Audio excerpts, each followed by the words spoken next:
ज्ञान वैविध्य चैनल में आपका स्वागत है। मैं बुद्धमल येटाला आज आपको कक्षा 6 का षष्ठ पाठ है तीर्थराज प्रयाग के बारे में बताऊंगा। यह पाठ भारत के अंदर हमारा देश एक धार्मिक देश है। इसके अंदर तीर्थों को सबसे ज्यादा महत्व दिया जाता है और इसमें तीर्थों का महत्व बताया गया है और सबसे बड़ा तीर्थ कौन सा है और उसका क्या किंवदंतियां है, सब कुछ आज पढ़ेंगे। तो अपनी पुस्तक निकालिए और छठा पाठ पढ़ेंगे।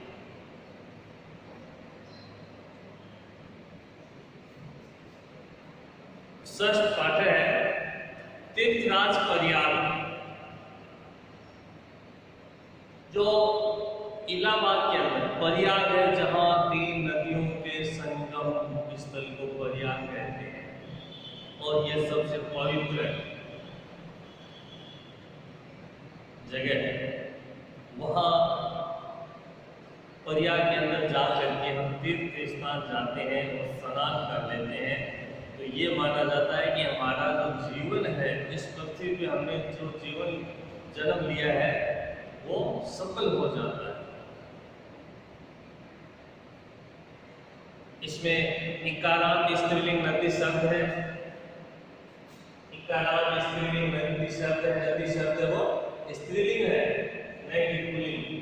संख्या संख्या, इसमें हम वाक्य के अंदर प्रयोग करेंगे, वाक्य में देखेंगे स्त्रीलिंग का प्रयोग है।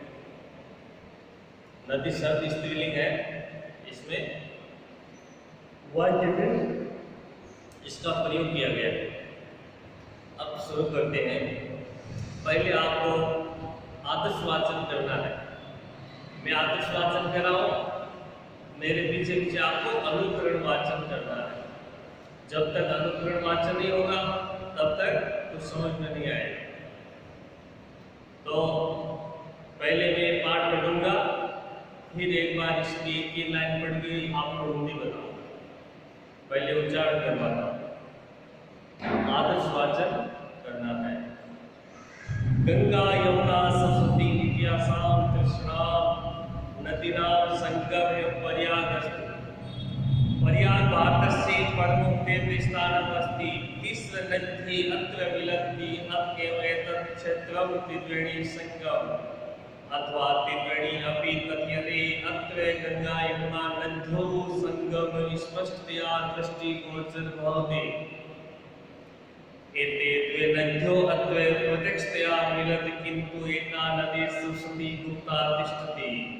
तस्या नद्याः दर्शनं तु अन्तश्चतुर्भ्याम् एव भवति। जना एताभ्ये नदीभ्ये नूतनाम् आध्यात्मिकीम् ऊर्जां प्राप्नुवन्ति। वस्तुतः प्रयाग योगभूमिः अस्ति। एवं कथ्यते यदि प्रजापति वहाँ अत्र प्रकृष्टं यज्ञम् अत्रो अतएवस्य पुण्यभूमे नाम प्रयाग संख्यात। एतत् क्षेत्रं च तीर्थराज नाम्ना प्रसिद्धतम् अभवत्। नदीषु प्रवहत् जलं निर्मलं भवति एव, किन्तु संगमस्य जलं तु पवित्र पापपुण्ये चापि अस्ति। अस्मिन् संगमे गंगा यमुना नद्योः स्नानेन सहैव सरस्वत्याः स्नानस्य अनुभूतिरपि भवति। द्वादशेषु वर्षेषु एकवारम् अत्र देशस्य सुप्रसिद्ध कुंभ मेला आयोजितः भवति। यदि कुंभ मेलाकम् उच्चैन नासिका प्रयाग हरिद्वार इत्यासु 400 स्थानेषु आयोजितः भवति। तथापि प्रयागस्य महिमा सर्वेभ्यः अधिका अस्ति। लक्षजनाः अत्र आगत्य संगमे स्नानं कुर्वन्ति। अनेन जनानां दृष्टिकोणो भवति यत् ते पर्यटनेन सह पुण्यलाभमपि अर्जयन्ति। योगेन संन्यासेन पंडिता मुक्ता च इत्येते चत्वारः जना अत्वे विशेषतया आध्यात्मिक लाभम अर्जयन्ति सो ये चंद्रो त्रिवेणी संगमस्य व्यवहस्य वो प्रत्यक्षो साक्षांश चतस्र दिशः त्रिवेण्या कल सौरेण व्याप्ता भवन्ति तीर्थराज वस्तुतः तीर्थराज प्रयाग से संगम संस्कृति प्रतीक अस्ति। मैंने आदर्श वाचन किया है, अब आपको अनुकरण वाचन करना है। मैं एक लाइन पढ़ूंगा और इसकी हिंदी बताऊंगा। गंगा यमुना सरस्वती इत्यासाम त्रिशणानाम नदीनां संगमे प्रयाग अस्ति। गंगा यमुना सरस्वती जो तीनों नदियां जहां मिलती है वहां प्रयाग है। गंगा हमारी भारत की पवित्र नदी है। गंगा यमुना सरस्वती तीनों नदियों के संगम स्थल को प्रयाग कहते हैं। इलाहाबाद के अंदर प्रयाग स्थित है। प्रयाग भारत से प्रमुखम तीर्थम स्थानम अस्ति। प्रयाग है वो भारत के जितने धार्मिक स्थल है उसमें सबसे प्रमुख स्थल प्रयाग को माना गया है, सबसे श्रेष्ठ माना गया है। तीसरे नदी अंतर मिलती और वहां तीन नदियां मिल आकर के मिलती है। अतएव एतत् क्षेत्रम त्रिवेणी संगम और इस क्षेत्र को तीन नदियों को मिलने वाला स्थान भी कहा जाता है, संगम कहा जाता है, अथवा त्रिवेणी अभी कहते हैं। त्रिवेणी संगम भी कहते हैं, संगम भी कहते हैं और प्रयाग भी कहते हैं। तो तीन नदियों के मिलने के स्थान को त्रिवेणी कहते हैं, संगम।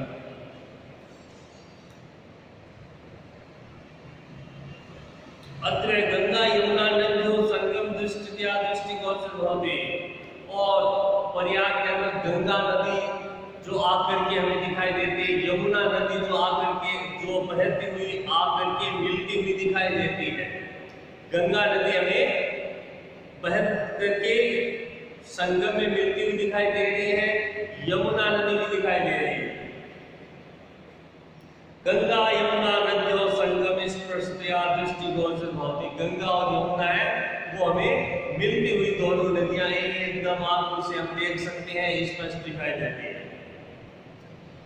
एते द्वे नदियों अत्र प्रत्यक्षतया मिलत और ये दो नदियां हैं, गंगा यमुना जो नदी है ये हमें एकदम प्रत्यक्ष आंखों से हम देख सकते हैं कि एक नदी इधर से आ रही है, एक इधर से आ रही है, दोनों साथ में मिलती है, ये हम आसानी से देख सकते हैं। किंतु एका नदी सरस्वती गुप्ता तिष्ठति और दो नदियां गंगा यमुना को हमें दिखाई देती है, लेकिन एक तीसरी नदी सरस्वती नदी आती है, वो दोनों नदियों में कब मिल जाती है ये हमें दिखाई नहीं देता है। ये गुप्त नदी है, वो कहाँ मिलती है ये हम आंखों से दिखाई नहीं देता है, वो चुपके से आके दो नदियों में मिल जाती है। कौन सी नदी? सरस्वती नदी है, वो दिखाई नहीं देती है। तस्या नद्या दशरम तु अंतरिक्षुभ्याम एव भवति और यह जल किसी को भी दिखाई नहीं देता है। तीसरी नदी सरस्वती आकर के मिल जाती है, ये हमारी आंखों को धोखा दे देती है, पता ही नहीं चलता है। गंगा यमुना नदी दोनों मिलती हुई दिखाई देती है और सरस्वती नदी गुप्त रूप से आकर के मिल जाती है, हम आंखों से नहीं देख सकते। जना एतावे नदी में नूतन आध्यात्मिक ऊर्जा प्राप्त होती और इन तीनों नदियों के संगम के अंदर हम जाते हैं तो वहाँ हमारे शरीर में एक आध्यात्मिक ईश्वरीय शक्ति आ जाती है और ये हमें पता नहीं चलता है और वहाँ हमें शरीर में कोई थकावट नहीं दिखाई देती है, एक मजबूत हम दिखाई देते हैं। शरीर में एक अलग ही ऊर्जा होती है, उससे हम वहां महसूस की जा सकती है। वस्तुतः प्रयाग योग भूमि, इसीलिए प्रयाग भूमि है वो योग महर्षियों की भूमि है, देवताओं की भूमि है, ऋषि मुनियों की भूमि है। वहां जाकर के हम देखते हैं तो हमारा मन है वो ईश्वर में लीन हो जाता है। एवं कथ्यते यते प्रजापति परमात्मा प्रतिष्ठम यज्ञ वक्रोते और कहते हैं कि वहाँ वर्मा जी ने वहाँ यज्ञ के अंदर प्रकट हुए थे। यत्र प्रजापति वर्मा प्रकृष्टम यज्ञ में क्रोध, और वहाँ वर्मा जी एक यज्ञ के अंदर प्रकट हुए थे। अतएव अस्या पुण्य भूमि नाम पर्याग संजात क्षेत्रम च तीर्थराज नाम प्रसिद्धमय भवत्, और इसीलिए ये पुण्य भूमि है और वहाँ आध्यात्मिक शक्ति भी मिलती है। वहाँ वर्मा जी ने यज्ञ किया, वर्मा जी यज्ञ में प्रकट हुए थे, इसलिए ये सबसे श्रेष्ठ भूमि मानी गई है, इस संसार की सबसे श्रेष्ठ भूमि। नदीषु प्रवहत जलम निर्मलम भवति एव किंतु संगमस्य जल तु पवित्र पापन्य चापि अस्ति, और ये जो नदी है निर्मल जल बहता है, बहुत ही मधुर निर्मल मीठा जल बहता है। इस जल की ऐसी खासियत है कि इस जल में कभी कीड़े नहीं पड़ते हैं। एक बोतल में हम 50 साल रख देते हैं, लेकिन इस पानी में कीड़े नहीं पड़ते हैं। ये पानी बहुत ही, गंगा नदी का पानी बहुत श्रेष्ठ है। और हमने अगर कोई पाप किया है तो प्रयाग के अंदर जा करके स्नान कर लेंगे तो हमारे सारे पाप धुल जाएंगे, ऐसी मान्यता है। हम कितना भी बड़ा पाप कर लो और वहां जा करके स्नान करने से हमारे पाप धुल जाते हैं, मिट जाते हैं। अस्मिन् संगमे गंगा यमुना नद्यों स्नानेन सहैव सरस्वत्या स्नानस्य अनुभूतिरपि भवति, और गंगा यमुना नदियों में संगम, इस गंगा यमुना सरस्वती नदी के संगम के स्नान पर हम जब स्नान करते हैं, पूजा पाठ करते हैं, तो एक नई ऊर्जा उत्पन्न होती है, नया एक अच्छा लगता है, नई शरीर में मन में एक उमंग उत्पन्न होती है, और हमें वहाँ नई जैसे कोई ईश्वरीय शक्ति हमारे शरीर में आ गई, ऐसा अनुभव होता है। द्वादशो वर्षेषु एक पारमात्र देशस्य सुप्रसिद्ध कुंभ मेला आयोजित होती। प्रत्येक 12 वर्ष बाद वहाँ एक विशाल कुंभ मेला भरा जाता है। ये प्रत्येक भारत में 4 जगह है, अभी पढ़ेंगे। 12 वर्ष के अंदर एक कुंभ मेला होता है प्रयाग के अंदर। प्रत्येक 11 साल बाद 12वें साल वापस कुंभ मेला होता है, जिसमें लाखों की संख्या में लोग इकट्ठे होते हैं और वहाँ नदी में डुबकी लगाते हैं, स्नान करते हैं, मंत्रोच्चारण करते हैं और अपने पाप धोते हैं।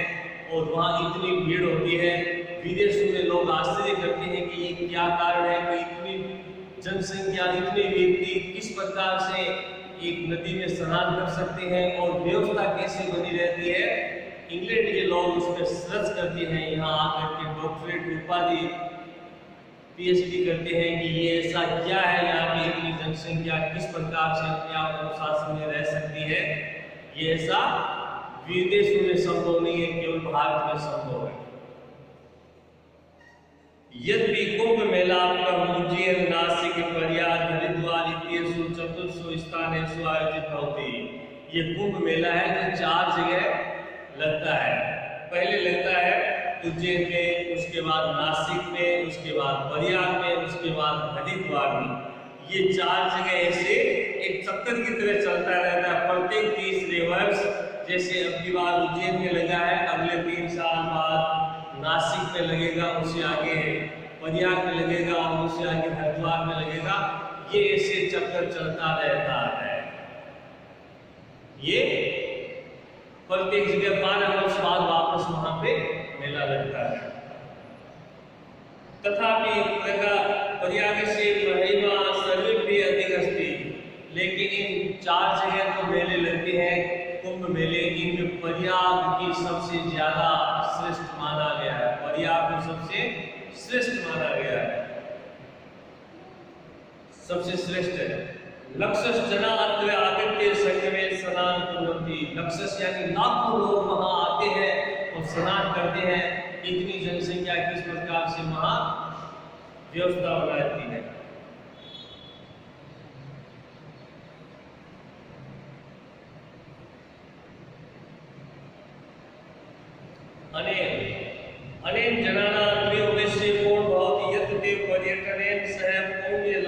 अपनी अभियंती, और वहाँ जो जनता आती है वो दो प्रकार से लाभ लेता है। एक तो उनको उनका भ्रमण हो जाता है, दूसरा उनको पुण्य का लाभ हो जाता है, तो अपने पाप धो लेते हैं।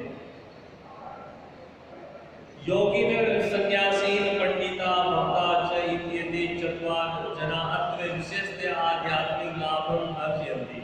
और इसमें जो योगी होते हैं, जो सन्यासी होते हैं, वो प्रत्येक बार इसमें स्नान करने के लिए आते हैं और बाकी दिन वो तपस्या करते रहते हैं, इसलिए इसका विशेष महत्व है कुंभ मेले का। सूर्य चंद्र त्रिवेणी संगम से वैभव से वो प्रत्यक्षो साक्षर।